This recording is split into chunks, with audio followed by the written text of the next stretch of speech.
Hey guys, welcome back to the channel. In this video I'm gonna show you how to create a dreamy look video or photos in CapCut. So here I've already imported the videos, and to create a dreamy effects you can just use the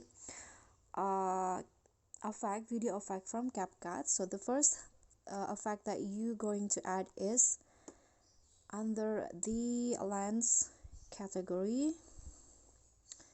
Here you can just add the blur effect, adjust it to your liking. I'm going to go with 10.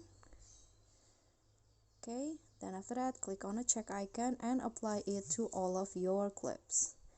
And the second effect that you need to add is the edge glow effect or the soft effect. Okay, I'm going to just add the soft here and adjust the soft light to your liking. I'm going to go with 25. Click on the check icon,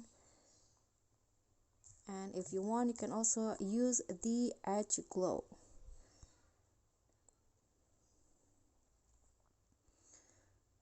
Okay, I'm going to just add a little bit, maybe around 10, and that's it. I hope this tutorial will be helpful, so don't forget to like, comment, subscribe, and also click on the thanks button below. I'll see you all on the next tutorial. Bye.